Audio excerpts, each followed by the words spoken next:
توی سال 1977 که دوران طلایی قاتل‌های سریالی بوده، یه قاتل سریالی هم توی نیویورک وجود داشته که 1 سال بوده قتل انجام میداده، اما هیچ سرنخی ازش وجود نداشته. تا اینکه توی آوریل همون سال یه یادداشت از خودش باقی میذاره. یادداشتی که به طور ویژه برای کاراگاهان اصلی پرونده نوشته بود. اون توی نامش ادعا کرده بود که من پسر شیطانم و شیطان دستور قتل ها رو صادر میکنه تا خون دخترهای جوان رو بنوشه و زنده بمونه.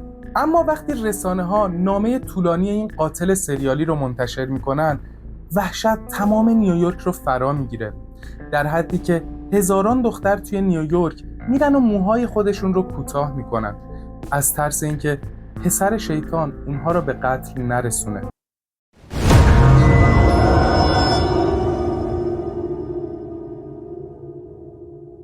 توی این قسمت از دارکنس تیوی میخوایم بریم سراغ پرونده سن آف سم یا پسر سام. فکر میکنم یکی از جذابترین پرونده هاییه که من تا الان شنیدم و فرقش با پرونده های دیگه‌مون اینه که قرار اول از جنایت ها شروع کنیم و بعد بریم سراغ قاتل و اونو معرفیش کنیم.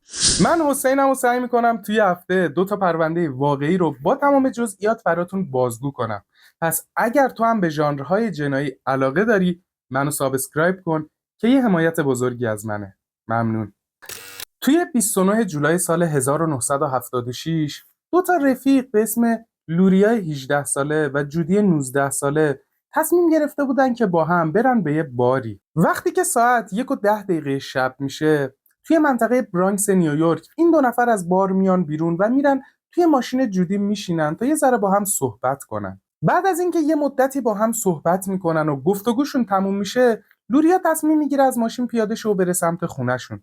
اما دقیقاً توی همون لحظه یه مرد ناشناس داشته به سرعت به سمت لوریا می اومده، در حدی که لوریا اونقدر عصبی میشه که برمیگرده رو به این مرد و بهش میگه چه خبرته. اما اون مرد ناشناس به جای اینکه جواب لوریا رو بده، از توی کیسه‌اش یه تفنگ در میاره، آرنجشو به زانوش تکیه میده و یه گلوله به سمت لوریا شلیک میکنه. لوریای 18 ساله همونجا بلافاصله جون خودش رو از دست میده. بعد این اتفاق این مهاجم داشته به سرعت میرفته به سمت جودی. خب جودی خیلی ترسیده بوده و شوکه شده بوده و سعی میکرده از ماشین پیاده شه تا بتونه با پای پیاده از اونجا فرار کنه. توی همین لحظه این مرد مهاجم یه گلوله هم به رون جودی شلیک میکنه. طبیعتاً جودی داشته فریاد میزد، اما باز هم سعی میکرده لنگون لنگون از اونجا فرار کنه. اما از اونجایی که اونجا یه پارکینگ عمومی بود، مهاجم میدونست اگر بخواد بیفته دنبال جودی، امکان داره مردم سر برسن و توی دردسر بیفته. پس تفنگش رو بلافاصله میذاره توی کیسه کاغذیش و از اونجا فرار میکنه. خوشبختانه جودی زنده میمونه و سعی میکنه یه چهره حدودی با کمک پلیس ها ترسیم کنه. جودی این مهاجم رو اینجوری توصیف میکنه که یه مرد سفید پوست بود، صورت روشنی داشت، قدش هلوش 1 متر و 73 سانت بود، بهش میخورد وزنش 91 کیلو باشه و موهای کوتاه تیره فرفری داشت. پدر لوریا هم همون دختری که به قتل رسیده بود این نشونی ها رو تایید میکنه. اون هم میگه دقیقاً توی همون روز هلوش اون منطقه یه مرد مشکوکی رو با این مشخصات دیده بود که داشت توی اون دور و بر میچرخید. خب متاسفانه خیلی شبیه این توصیف جودی بودن و پلیسا نمیتونن هیچ سرنخی یا مظنونی توی این پرونده پیدا کنن.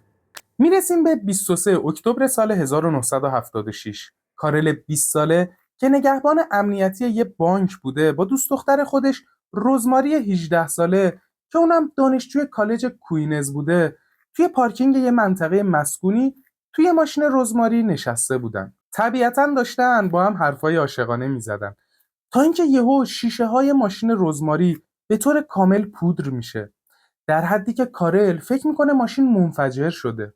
رزماری که اون لحظه پشت فرمون بوده از ترسش سریع شروع میکنه به حرکت کردن تا از اون منطقه دور بشه. این 2 نفر اونقدر شوکه شده بودن و بدنشون گرم بود که متوجه نشده بودن آیا بهشون آسیبی رسیده یا نه.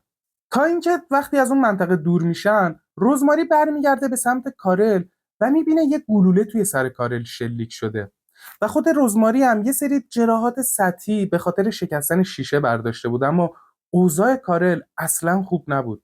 بعد از اینکه جفتشون به بیمارستان منتقل میشن، خوشبختانه زنده میمونن. اما به خاطر اینکه قسمتی از جمجمه کارل خورد شده بود، دکترها مجبور میشن بخشی از جمجمه‌ش رو با یه صفحه فلزی جایگزین کنن تا بتونه به زندگی خودش ادامه بده. پلیس‌ها وقتی ماشین رزماری رو بررسی میکنن، متوجه میشن یه سری پوسته گلوله توی ماشین وجود داره که متعلق به یه گلوله کالیبر 44 بوده. از اون طرف خیلی جالبه، وقتی پلیس‌ها از دور کارل رو میبینن احساس میکردن که شبیه یه دختره، چون موهاش بلند و تیره بوده و اندام خیلی لطیفی داشته. به خاطر همین پلیس‌ها میگن شاید مهاجم فکر کرده که داره به 2 تا دختر حمله میکنه و انگیزه جنسی داشته. از اون طرف بچه‌ها، پدر رزماری خودش یه افسر پلیس با سابقه 20 ساله بوده و شروع میکنه سنگین روی این پرونده تحقیق کردن، اما متاسفانه نمیتونه به نتیجه زیادی برسه. و از اونجایی که این حمله با حمله قبلی توی 2 تا منطقه جداگونه اتفاق افتاده بود، پلیس این 2 تا حمله رو به هم مرتبط نمیکنه و تشخیص نمیدن که شاید این 2 تا حمله کار یه قاتل سریالی باشه. میرسیم به 1 ماه بعد. توی 27 اکتبر سال 1976، 2 تا دانش آموز دبیرستانی به اسم دانای 16 ساله و جوان 18 ساله که خیلی دوستای صمیمی هم بودن، تصمیم میگیرن اون شب برن به سینما.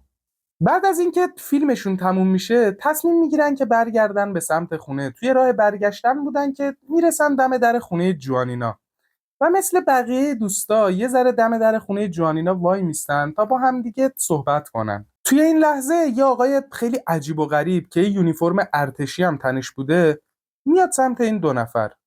در حالی که صداش رو از قصد نازک کرده بوده، شروع میکنه از این 2 نفر آدرس پرسیدن. اما قبل از اینکه بخواد جمله خودش رو تموم کنه، یه اسلحه در میاره، یه بار به دانا و یه بار هم به جوان شلیک میکنه. با اینکه جفتشون روی زمین افتاده بودن، اما این مهاجم تیراندازی خودش رو تموم نمیکنه. تفنگش رو میگیره سمت در خونه جوانینا و به در خونه اونها شلیک میکنه و بعد هم بلافاصله از اونجا فرار میکنه. گلوله اول به گردن دانا برخورد کرده بود که خوشبختانه میتونن توی بیمارستان زنده نگهش دارن. اما گلوله دوم به ستون فقرات جوان برخورد کرده بود. با اینکه اون هم زنده میمونه، اما تا آخر عمرش فلج میشه. اون شب یکی از همسایه‌ها صدای تیراندازی رو شنیده بود و بلافاصله با پلیس‌ها تماس گرفته بود. این همسایه میتونه یه سری اطلاعات ظاهری از مهاجم به پلیس‌ها بده. مثلا میگه که اون شب یه مردی رو با موهای بلوند دیده بود که یه اسلحه توی دستش بود و داشت از صحنه جرم فرار میکرد. چند ماهی از این حملات میگذره و پلیس‌ها حتی انگیزه قاتل رو هم نمیدونستن. فقط حدس میزدن شاید یه قاتل سریالی وجود داره که داره به زنها با موهای بلند و تیره حمله میکنه. اما هیچ سرنخ دیگه‌ای وجود نداشت. میرسیم به 30 ژانویه سال 1977. یه زوج جوون به اسم کریستین 26 ساله که یه منشی بوده و همسرش جان 30 ساله که پیش خدمت یه رستوران بوده، با هم رفته بودن به سینما تا فیلم راکی رو ببینن. هلوش ساعت 12:30 صبح، بعد از اینکه فیلم رو میبینن برمیگردن توی ماشینشون که توی پارکینگ بوده و شروع میکنن با هم صحبت کردن. قرار بوده بعد از گفتگوشون برن به یه سالن رقص. بچه‌ها دقیقاً همون لحظه که میخواستن حرکت کنن، 3 تا تیر بی هوا به ماشینشون شلیک میشه. جان اون لحظه پشت فرمون نشسته بود و اونقدر وحشت زده میشه که شروع میکنه به حرکت کردن. اونا میتونن از دست مهاجم فرار کنن و ازش فاصله بگیرن و جان هم یه سری زخم‌های سطحی برداشته بوده. اما 2 تا گلوله به کریستین برخورد کرده بود که در نهایت توی بیمارستان جون خودش رو از دست میده. اما متاسفانه جان فقط از ترس از اونجا دور شده بود و نتونسته بود چهره این قاتل رو تشخیص بده. بعد از این حمله پلیس برای اولین بار توی رسانه‌ها اعلام میکنن که احتمالاً تمام این حملات کار یه قاتل سریالیه، چون که هم تیراندازی‌ها مشابه هم بودن و هم گلوله‌هایی که توی صحنه‌های جرم پیدا میشد تماماً کالیبر 44 بودن. رسانه‌ها در ادامه میگن به نظر میرسه قاتل زنهای جوان با موهای بلند و تیره رو هدف قرار میده. پلیس حتی توی رسانه‌ها 2 تا طرح هم از قاتل منتشر میکنه. طرح اول با موهای بلوند بوده که همسایه جوان توصیف کرده بود و طرح دومم با موهای تیره و فرفری بود که جودی قربانی اول توصیف کرده بود. اما باز هم با این اطلاعات پرونده داشت بدون نتیجه پیش میرفت. میرسیم به بعد از ظهر 8 مارس 1977. یه دختر 19 ساله به اسم ویرجینیا از مدرسهشون تعطیل شده بود و داشت به سمت خونهشون میرفت. توی این لحظه ویرجینیا با یه مردی روبرو میشه که یه اسلحه توی دستاش بوده و اونها توی یه منطقه بودن که کسی دور و برشون نبوده تا کمک کنه. گفته شده ویرجینیا اونقدر وحشت زده میشه که کتاب‌های درسیشو جلوی صورتش قرار میده تا به عنوان سپر ازشون استفاده کنه. اما متاسفانه این مهاجم بهش شلیک میکنه و گلوله از لای کتاب‌های درسی رد میشه و به سر ویرجینیا برخورد میکنه و این دختر 19 ساله درجا کشته میشه. چند روز بعد از قتل ویرجینیا بازرس‌های نیویورک رسما متوجه میشن که گلوله‌ای که توی این قتل هم استفاده شده دوباره کالیبر 44 و 100% مطمئن میشن که با یه قاتل سریالی طرفن. مقامات نیویورک توی اون زمان به طور رسمی توی رسانه‌ها یه بیانیه صادر میکنن و این موضوع رو به تمام مردم اعلام میکنن و یه لقب جدیدم به این قاتل سریالی میدن. لقب قاتل کالیبر 44. تمام رسانه‌های نیویورک توی اون زمان این بیانیه رو پوشش میدن و نکته جالب این که بچه‌ها دقیقاً توی اون دوران یه قاتل سریالی دیگه هم داشته توی نیویورک فعالیت میکرده، اما اونقدر مردم از قاتل کالیبر 44 وحشت زده بودن که رسانه‌ها با اون یکی قاتل اصلا کاری نداشتن. چون که این قاتل کالیبر 44 تمام حملاتش رو توی اماکن عمومی انجام میداد و انگار که قاتل هیچ انگیزه خاصی نداره و رندوم به هر کی که میرسه بهش شلیک میکنه. طبیعتاً مردم نیویورک خیلی وحشت زده شده بودن. میرسیم به یک ماه بعد توی 17 آوریل سال 1977 الکساندر 20 ساله که اپراتور کامیون‌های یدک‌کش بوده با دوست دختر خودش ولنتینای 18 ساله که اونم یه دانشجو و مدل بازیگر نوپا بوده توی ماشین برادر الکساندر نشسته بودن و داشتن با همدیگه صحبت میکردن. توی اون لحظه یکی از همسایه‌ها صدای گلوله میشنوه و بلافاصله به پلیس‌ها اطلاع میده. وقتی که پلیس‌ها میرسن به اون منطقه میبینن که به هر دوی اونها توی سر شلیک شده. متاسفانه ولنتینا درجا توی ماشین کشته شده بود و الکساندر رو هم انتقال میدن به بیمارستان، اما متاسفانه اون هم به علت خونریزی زیاد جون خودش رو از دست میده. اما این بار یه چیز متفاوت توی صحنه قتل وجود داشت. یه یادداشت دست‌نویس که قاتل به طور ویژه برای کارآگاه جوزف بورلی، یکی از کارآگاهان اصلی پرونده، نوشته بود. توی این یادداشت که با حروف بزرگ و کلی غلط املایی نوشته شده بود، چیزهای عجیب و خیلی ترسناکی وجود داشت. اصلا بذارید ترجمه فارسی این نامه رو براتون بخونم. توی این نامه نوشته شده بود: من عمیقاً از اینکه شما به من گفتید ضد زن ناراحت شدم. من ضد زن نیستم، اما یک هیولام. من ساناف سم یا پسر سام هستم. وقتی بابا سام مست میشه بد اخلاق میشه. اون خونواده‌اش رو کتک میزنه و بعضی وقتا منو پشت خونه میبنده یا منو توی گاراژ حبس میکنه. بابا سام عاشق نوشیدن خونه. اون به من دستور میده که برو بیرون و آدم‌ها رو بکش. بعضیاشون پشت خونمونن، بیشترشون جوونن، بهشون تجاوز شده و بعد کشته شدن. خونه اونها تخلیه شده و فقط استخونهاشون باقی مونده. بابا سام منو زیر اتاق شیروانی حبس میکنه. من نمیتونم بیام بیرون، اما از پنجره شیروانی بیرون رو نگاه میکنم و دنیا رو تماشا میکنم. من روی طول موجی متفاوت از بقیه مردم هستم. من برای آدم کشتن برنامه ریزی شدم. اگر میخواید جلوی منو بگیرید باید منو بکشید. آهای پلیسا توجه کنید، باید منو بکشید، به هم شلیک کنید، وگرنه باید از سر راه من دوری کنید چون همتون میمیرید. بابا سام الان پیر شده، اون برای حفظ جونش به خون نیاز داره. اون حمله های قلبی زیادی داشته، حمله های قلبی زیاد، و من برای اون قربانی میکنم. آقای جوزف بورلی، من نمیخوام آدم بکشم، ولی باید احترام بابا سام رو به جا بیارم. من میخوام با دنیا عشق بازی کنم. من مردم رو دوست دارم. این برای مردم شهر کوینز هست. من شما رو دوست دارم. من میخوام عید پاک رو به شما تبریک بگم. پلیس ها اجازه بدید با این کلمات خواب شب شما رو از شما بگیرم. من دوباره برمیگردم. این نامه برای شما از طرف آقای هیولا. اینجا قاتل عملاً به خودش لقب ساناف سم یا پسر سام رو میده و اعلام میکنه که من پسر شیطانم. بابام شیطانه، به من دستور میده که من قتل‌ها رو انجام بدم تا خون دختران جوان رو بنوشه و زنده بمونه. اما بچه‌ها این تنها نامه‌ای نبود که پسر سام مینویسه.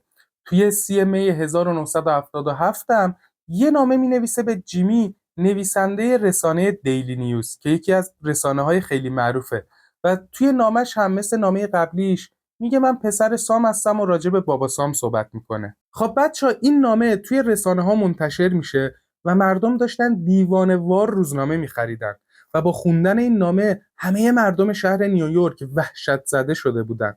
البته که یه بخش‌هایی از این نامه هیچ موقع منتشر نشد، اما اونقدر افکار عمومی به هم ریخته بود که پلیس برای آروم کردن مردم و کنترل افکار عمومی میاد میگه که ظاهرا قاتل انگیزش کشتن دختران جوان با موهای بلند و تیره است. همین صحبتشون باعث میشه که هزاران دختر توی نیویورک برن و موهای خودشون رو کوتاه کنن، یا بعضیاشون میرفتن موهای خودشون رو بلوند میکردن از ترس اینکه مبادا پسر سام اونها رو به قتل برسونه. میرسیم به 26 ژوئن سال 1977. یه پارتنر دیگه به اسم لوپو 20 ساله که یه مکانیک بوده و دوست دخترش جودی 17 ساله که تازه از دبیرستان فارغ التحصیل شده بود، از یه سالن رقص میان بیرون. هلوش ساعت 3 صبح توی ماشین نشسته بودن و اتفاقا داشتن راجع به قاتل سریالی شهر یعنی پسر سام صحبت میکردن که یهو توی همون لحظه 3 تا گلوله به ماشینشون شلیک میشه. هیچ کدوم از این گلوله ها به لوپا برخورد نمیکنه، اما هر 3 تا گلوله برخورد میکنه به جودی. اما خوشبختانه بعد از اینکه جودی رو انتقال میدن به بیمارستان زنده میمونه، اما باز هم قربانی ها چهره مهاجم رو ندیده بودن. چند روز بعد از این حمله ماه جولای آغاز میشده و سالگرد اولین قتل پسر سام بوده. پلیس‌ها حدس می‌زدن این قاتل سریالی حتما توی اولین سالگرد قتلش میخواد یه آدم جدید رو بکشه تا باهاش جشن بگیره. پلیس‌ها میدونستن که این قاتل سریالی اغلب قربانیاش رو از منطقه کوینز و برانکس انتخاب میکنه و سعی میکردن بیشتر این مناطق رو تحت نظر بگیرن. اما انگار پسر سام از ماجرا باخبر بوده و داشته آروم آروم منطقه خودش رو عوض میکرده تا قتل‌هاش رو توی منطقه بروکلین آغاز کنه. میرسیم به 31 جولای سال 1977. رابرت 20 ساله با یه دختری به اسم استیسی تازه یه هفته بوده که با هم آشنا شده بودن و قرار بوده اون روز اولین ملاقات این دو نفر باشه تا یه رابطه عاطفی رو با هم شروع کنن. این دو نفر اول میرن به سینما و بعد از اینکه از سینما میان بیرون میبینن هوا خیلی خوبه. رابرت به استیسی پیشنهاد میده که برن پارک و با هم تاپ سواری کنن. وقتی که از کنار پارک داشتن رد میشدن، استیسی مرد مشکوکی رو میبینه که داشته اون دور و بر برای خودش چرخ میزده. بعد از اون میرن سوار ماشین رابرت میشن و یهو صدای بلند گلوله رو میشنون و بعد رابرت صدای جیغ و ناله استیسی رو میشنوه، اما نمیتونسته اون رو ببینه چون چشماش کاملا کور شده بودن. اما متاسفانه گلوله به سر استیسی برخورد کرده بود و چند ساعت بعد جون خودش رو از دست میده و یک گلوله هم به چشم رابرت برخورد کرده بود که باعث میشه چشم چپش کاملا کور بشه و چشم راستش هم درصد زیادی از بیناییش رو از دست بده. استیسی اولین قربانی پسر سام بود که موهای بلوند داشت و همینطور اولین قربانی پسر سام بود که توی منطقه بروکلین به قتل رسیده بود. اما این بار قرار نبود که همه چی برای پسر سام خوب و عالی پیش بره. چند لحظه قبل از اینکه این قتل بخواد توی اون محله صورت بگیره، یه خانومی به اسم سیسیلیا که یکی از شهروندهای اون محله بوده داشته با سگش پیاده روی میکرده. این زن توی اون لحظه میبینه یه افسر راهنمایی و رانندگی داره یه ماشین رو که کنار شیر آتش نشانی پارک کرده رو جریمه میکنه و چند لحظه بعد یه مرد مشکوکی رو میبینه که دقیقاً داشته میرفته سمت همون ماشینی که جریمه شده بود. این مرد مشکوک یهو برمیگرده و با یه علاقه خاصی سیسیلیا رو تحت نظر داشته، در حالی که یه شیء تیره هم توی دستاش بوده و سعی میکرده اون رو مخفی کنه. طبیعتاً سیسیلیا اون لحظه اونقدر میترسه که شروع میکنه به فرار کردن و میره توی خونش و در رو میبنده. دقیقاً توی همون لحظه صدای یه گلوله میشنوه. سیسیلیا 4 روز راجع به این تجربهش با هیچ کسی حرفی نمیزنه، اما بعد از اینکه خبر قتل استیسی رو دقیقاً توی همون محله میشنوه زنگ میزنه با پلیس و داستان خودش رو تعریف میکنه. یه جورایی سیسیلیا میشه کلید معمای این پرونده. طبیعتاً پلیس‌ها بعد این گزارش میرن تمام ماشین‌هایی که اون روز جریمه شده بودن رو چک میکنن و میتونن شماره پلاک این ماشین رو پیدا کنن.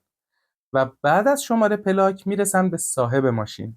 ماشین متعلق بوده به یه آقایی به اسم دیوید برکوویتز یا پسر سام. پلیسا میرن دم خونه دیوید تا اونجا رو بررسی کنن و اون رو دستگیر کنن. اما قبل از اینکه بخوایم به ادامه داستان بپردازیم، طبق روال همه پرونده هامون میخوام یه ذره بیشتر راجع به دیوید برکوویتز بدونیم. اینکه از کجا آمده، چطوری تبدیل به پسر شیطان شد و این جنایت‌هاش رو انجام داده. دیوید برکوویتز توی 1 ژوئن سال 1953 توی بروکلین نیویورک متولد شد. اما اسم اصلی دیوید ریچارد دیوید فالکو بوده. دلیل اینکه نام خانوادگی دیوید تغییر میکنه اینه که پیش پدر و مادر بیولوژیکی خودش بزرگ نشده. داستان از این قراره که مادر دیوید که اسمش بتی بوده، قبل از اینکه دیوید رو به دنیا بیاره با یه آقای به اسم تونی فالکو ازدواج کرد. این دو نفر بعد از ازدواجشون با کمک همدیگه داشتن یه بازار ماهی رو اداره میکردن و همه چیز داشت عالی پیش میرفت. تا اینکه تقریبا بعد از 4 سال تونی به خاطر یه زن دیگه بتی رو ترک میکنه و میره. اما نکته قابل توجه اینه که خود بتی داشته از قبل به شوهرش خیانت میکرده. قبل از اینکه این دو نفر بخوان از هم جدا بشن، بتی با یه آقای به اسم جوزف که مشاور املاک بوده رابطه پنهانی و نامشروع داشته و توی همین رابطه های پنهانیش از جوزف باردار میشه. دقیقا مثل این فیلم های درام ترکیه‌ای.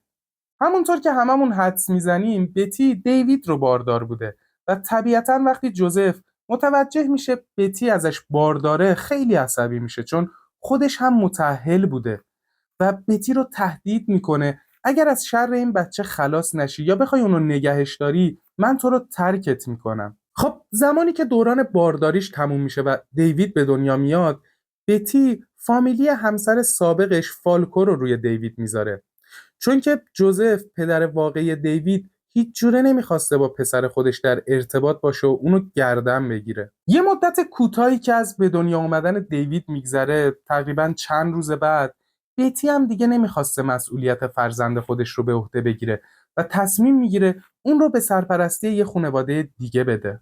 توی این زمان چون هنوز دیوید نوزاد بوده، بلافاصله توسط یه زوج جوون به فرزندخوندگی پذیرفته میشه. یه زوج جوون دوست داشتنی به نام پرل و نیتن برکوویتز. پرل و نیتن پدر و مادر جدید دیوید هر دوشون خرده فروش سخت افزار بودن و توی برانکس زندگی میکردن. اونها سالها بود که ناامید بودن، چون هر چی تلاش میکردن نمیتونستن بچه دار بشن و عاشق تشکیل خانواده بودن و وقتی میبینن که دیوید نوزاده پیش خودشون میگن باید از این فرصت استفاده کنیم و بلافاصله دیوید رو به فرزندخوندگی قبول میکنن. وقتی که این زوج دیوید رو به فرزندخوندگی قبول میکنن، اسم اصلی دیوید رو تغییر میدن تا یه شروع و یه زندگی جدیدی به دیوید ببخشن و اینجاست که اسم شخصیت اصلی داستان ما میشه دیوید برکوویتز. دیوید برخلاف اکثر قاتل‌های سریالی بچگی خیلی خوبی رو پیش این زوج تجربه کرد. پرل و نیتن دیوید رو مثل بچه خودشون دوست داشتن و همیشه سعی می‌کردن یه بچه خوب تربیت کنن. خود دیوید هم از بچگی هوش بالاتر از حد متوسط داشت و بچه فوق‌العاده باهوشی بود. اما مسئله این بود که این زوج نمیتونستن دیوید رو به درس و مدرسه علاقه‌مند نگه دارن. انگار که دیوید حوصلش سر میرفت و علاقه‌ای به درس و مدرسه نداشت. دیوید از بچگی دوستای خیلی زیادی هم نداشت. همه اونو یه بچه طرد شده میدیدن که پدر و مادر اصلیش ولش کردن و هیچ کسی باهاش دوست نمیشد. نکته جالب اینه که دیوید توی زندگیش هیچ وقت هیچ دوست دختری هم نداشته و اکثر قربانی‌هاش زوجهای جوونی بودن که میرفتن به سر قرار. بعد از یه مدت توی برانکس همه دیوید رو به عنوان یه قلدر تنها میشناختن، چون هم تنها بود و هم به همه قلدری میکرد. حتی بعد از یه مدت خانواده‌اش هم متوجه میشن که دیوید خیلی زود عصبی میشه و یهو از خودش خشونت نشون میده. به خاطر همین میبرنش پیش یه مشاور، اما انگار که به نتیجه خاصی نمیرسن. بنابراین با گذشت زمان و با بزرگ شدن دیوید، هرج و مرج و خشونت هم داخلش رشد میکرده و دائما به خودش میگفته چرا من طرد شدم؟ چرا من باید همچین گذشته‌ای داشته باشم؟ همین هرج و مرج و خشونت باعث میشه که دیوید از همون اوایل نوجوانیش عاشق دزدی کردن و آتیش زدن باشه. اون وقتی دزدی انجام میداد قبل از فرار اونجا رو آتیش میزد. به گفته خودش آتیش زدن بهش احساس رضایت و آرامش میداد، یا شایدم راهی بود برای رهایی از اضطراب‌های درونیش. دیوید از همون دوران کودکیش تمام اوقات فراغتش صرف این میشد که چجوری هرج و مرج درست کنه و در عین حال گیر نیفته. هرج و مرج و خرابکاری شده بود جزو روزمرگی دیوید. همیشه یه روایتی از همسایه‌ها و خانواده و مربی‌هایی که دیوید رو میشناختن وجود داره که میگفتن از دوران کودکیش و اوایل نوجوانیش خرابکار و قلدر بود و به همه زور میگفت. توی این دوران که دیوید نوجوان شده اوضاع براش بدتر هم میشه. وقتی که 14 سالش بود مادرخونده خودش پرل که الان مثل مادر خودش بود بر اثر سرطان سینه جون خودش رو از دست میده. دیوید خیلی با مادرخوندش صمیمی بود. اون تنها کسی بود که بهش اهمیت میداد و درکش میکرد. طبیعتاً بعد از فوت پرل دیوید داغون میشه. اونقدر عصبی و ناراحت بود که دیگه به خدا هیچ اعتقادی نداشت. بعد از چند سال که از مرگ پرل میگذره پدرخونده‌اش دوباره ازدواج میکنه. این ازدواج مجدد پدرخونده‌اش دیوید رو فوق‌العاده خشمگین میکنه. وقتی پدرخونده‌اش رو با همسر جدیدش میدید اعصابش خورد میشد. پیش خودش میگفت این آدم چجوری میتونه بعد از پرل که انقدر زن مهربونی بود یه آدم دیگر رو دوست داشته باشه. اون حق نداره یه زن جدید رو توی زندگی خودش بیاره. دیوید فوق‌العاده عصبی شده بود. اون هیچ احترامی نمیخواست به مادرخونده جدیدش قائل بشه. همین باعث شده بود که تنش توی خانواده بیشتر و بیشتر بشه. وقتی دیوید 17 ساله شد تصمیم گرفت از خونه فرار کنه یا راهی پیدا کنه که یه مدتی از خونه دور بشه. به خاطر همین تنها آپشنی که توی اون دوران داشت پیوستن به ارتش آمریکا بود. توی سال 1971 رفت به ارتش و مدتی توی کره جنوبی خدمت کرد. اما بعد از 3 سال توی سال 1974 به دلایل نامعلوم از ارتش هم اخراج شد و برگشت به نیویورک خونه خودش. توی این زمان دیوید تصمیم گرفت راجع به گذشته خودش بیشتر بدونه و راجع به مادر اصلی خودش بتی بیشتر تحقیق کنه. اتفاقا دیوید خیلی سریع تونست مادر بیولوژیکی خودش بتی رو پیدا کنه. وقتی برای اولین بار این دو نفر با هم ملاقات کردن اوضاع خیلی سخت‌تر از اون چیزی بود که دیوید انتظارش رو داشت. بتی با دیوید راجع به تمام جزئیات به دنیا آمدن و فرزندخوندگی و تمام اون دوران باهاش صحبت کرد و باعث شد دیوید واقعا احساس بدتری نسبت به قبل داشته باشه. اون به مادرش گفت فقط احساسم اینه که تو دنیا اضافی‌ام و برای کسی کافی نیستم. اون بعد از مرگ مادر خوندهش مادر خودش رو پیدا کرده بود تا دوباره حس مادری رو تجربه کنه، اما انگار درونش یک چیزی دوباره شکست. راستش نمیدونم دیوید توی اون لحظه چه حسی داشت، اما احساس میکنم که به آخر خط رسیده بود. اینجا یه تئوری شکل میگیره که میگن احتمالاً دیوید از اون دست قاتل‌های سریالیه که به خاطر جلب توجه قتل انجام میده. اما خودش جنایت‌هاش رو تقصیر چیز دیگه‌ای میدونه. توی سال 1970 دیوید یه همسایه به اسم سم کار داشت و این همسایش یه سگ خونگی داشت به اسم هاروی. دیوید ادعا میکرد که سگ همسایه‌شون هاروی توسط یه شیطان باستانی تسخیر شده و یه سری دستورها به دیوید میده. خواسته این سگ از دیوید این بود که مردم رو بکشه و خونشون رو توی خیابان‌های نیویورک بریزه. بچه‌ها این سگ هاروی همون سگیه که دیوید ادعا میکنه بابا سامو بهش دستور میده که قتل‌هاشو انجام بده و خون دخترهای جوان رو بنوشه. بعد از این ماجرا دیوید قتل‌های خودش رو شروع میکنه. خب حالا برگردیم به ادامه داستانمون.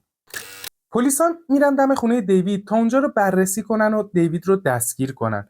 وقتی پلیس‌ها میرسن دم در خونه دیوید میبینن که ماشینش جلوی در پارکه. وقتی پلیس‌ها یه نگاهی به داخل ماشین دیوید میندازن میبینن یه اسلحه روی صندلی عقب ماشینش وجود داره. همین که پلیس‌ها اسلحه رو داخل ماشین دیوید میبینن بلافاصله زنگ میزنن به اداره تا حکم بازرسی خونه دیوید رو بگیرن. در حالی که پلیس‌ها منتظر حکم بودن ادامه میدن به جستجو کردن ماشین دیوید. اونها از ماشین دیوید یک کیسه پر از مهمات، نقشه صحنه‌هایی که قتل‌ها صورت گرفته بود و کلی نامه تهدیدآمیز خطاب به رئیس پلیس نیویورک رو پیدا میکنن.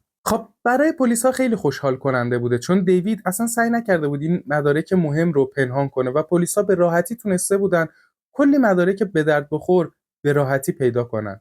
پلیس‌ها تصمیم گرفتن قبل از اینکه بخوان با دیوید روبرو بشن منتظر بمونن تا خودش از خونه بیاد بیرون، چون اعتقاد داشتن اگه در بزنن و خودشون رو معرفی کنن احتمال درگیری وجود داره و اصلاً امن نیست. حدود ساعت 10 شب بالاخره دیوید از خونه میزنه بیرون و داشته میرفته به سمت ماشینش که کاراگاهان پرونده از پشت میان، تفنگ رو میذارن روی سرش و بلافاصله همونجا دستگیرش میکنن.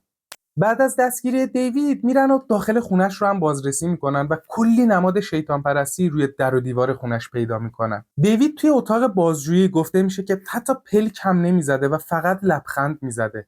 گفته شده وقتی که داشته به تمام جنایت‌هاش اعتراف میکرده 30 دقیقه این اعترافات طول میکشه. دیوید توی اعترافاتش میگه سگ همسایمون هاروی توسط یه روح شیطانی باستانی تسخیر شده بود و اون بود که به من میگفت قتل‌ها رو انجام بدم، چون میخواست خون دخترهای جوان رو بنوشه تا زنده بمونه. در واقع به پلیس‌ها میگه این سگ همون بابا سام بود که توی نامه راجبش صحبت کردم و تقصیر این سگ اگه من قاتل شدم. دیوید توی ادامه میگه وقتی من یک زن رو به قتل میرسوندم شیطان تمام وجود اون رو تسخیر میکرد و بعد آخر سال اون رو ول میکرد و اون زن میشد برای من. طبیعتا این حرفای دیوید خیلی برای پلیسا عجیب بوده. اونا فکر میکردن که شاید دیوید داره با این حرفا میگه که من دیوونم و جنون دارم تا بتونه از زیر حکمهاش فرار کنه و یه جورایی نشون بده که صلاحیت حضور در دادگاه رو نداره. به خاطر همین موضوع دادگاه 3 تا روانپزشک رو میارن تا روی سلامت روان دیوید تحقیق کنن و اونها اعلام میکنن که دیوید هیچ جنونی نداره و سالمه، میتونه توی دادگاه‌هاش هم حاضر بشه.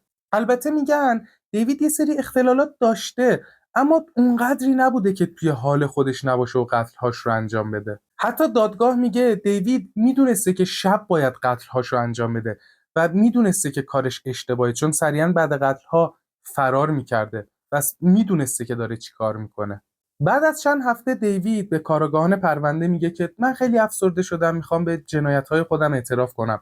اونا هم اجازه میدن که با یک کشیش خانم صحبت کنه. داستان از این قرار بوده که دیوید سوالهاش رو از این کشیش میپرسیده، اون هم از خدا میپرسیده و به دیوید جواب میداده که به نظرم خیلی عجیب و خنده‌دار بوده. خلاصه که وقتی دیوید گفتگوش با این کشیش تموم میشه انگار یه آدم نورانی و با ایمان از اتاق میاد بیرون. میگه من خدا رو دیدم، تصمیم گرفتم به تمام گناهانم اعتراف کنم و هیچکس نمیتونه جلوی منو بگیره. حتی وکیل‌هاش هم نمیتونن دیگه منصرفش کنن. در نهایت توی 8 می 1978 دیوید خیلی ریلکس توی دادگاهاش حاضر میشه و تمام گناهانش رو گردن میگیره. اما 2 هفته بعد یه دادگاه دیگه تشکیل میدن تا رأی نهایی رو بدن. توی اون دادگاه یهو کلا دیوید تغییر میکنه. قصد داشته از طبقه هفتم خودش رو بندازه پایین. وقتی جلوش رو میگیرن شروع میکنه داد زدن و میگه تمام اون زنهایی که من کشتم فاحشه بودن و اگر برگردم دوباره تمام اونها رو میکشم. بعد از این حرف دوباره یه روانپزشک میارن تا معاینش کنه و توی جلسه معاینش دیوید شروع میکنه یه نقاشی مرد رو میکشه که دور تا دورش یه دیواره و زیرش مینویسه حال من اصلا خوب نیست. اما این روانپزشکا اعلام میکنن که صلاحیت حضور در دادگاه رو داره و بالاخره توی 12 ژوئن سال 1978 دیوید برای هر قتلش 25 سال حبس میگیره و بعد از پایان اون یک حبس ابد جداگونه هم داشته. اما چون دیوید اعتراف به گناهش کرده بود حق آزادی مشروطش رو بعد از حبس 25 سال اولش تنظیم میکنن. توی سال 1979 یه زندانی سعی میکنه دیوید رو به قتل برسونه. به خاطر همین با یه چاقو گردن اونو میبره، اما دیوید بعد از 50 تا بخیه میتونه زنده بمونه. دیوید بعد از این قضایا توی زندان شروع میکنه به مطالعه کردن و یه کتاب هم منتشر میکنه و میگه من یه مسیحی تازه متولد شدم و لقبش رو از پسر سام تغییر میده به پسر امید. دیوید هنوزم که هنوزه داره توی زندان راجع به مسیحیت مقاله منتشر میکنه، اما از اونجایی که به کامپیوتر دسترسی نداره یه سری آدم توی کلیساها براش وبسایت درست کردن تا این مقالاتش رو منتشر کنن. اما پلیسا وقتی میبینن همش دیوید داره مقاله و کتاب مینویسه و منتشر میکنه میان یه قانونی تصویب میکنن به اسم قانون پسر سام این قانون این شکلی بوده که هر کی توی زندان بخواد مقاله‌ای بنویسه، کتابی بنویسه و منتشر کنه یا فیلمی راجبش ساخته بشه، قرار نیست از اینها سودی ببره. در واقع قانون این شکلی بوده که نمیتونید از قتل‌هاتون پول در بیارید. دیوید برکوویتز تا الان کلی درخواست آزادی مشروط داده و گفته من دیگه خطری برای جامعه ندارم، اما هر بار درخواست‌هاش رد میشه. دیوید الان 78 سالشه و هنوزم توی زندانه و قراره تا آخر عمرش توی زندان بمونه.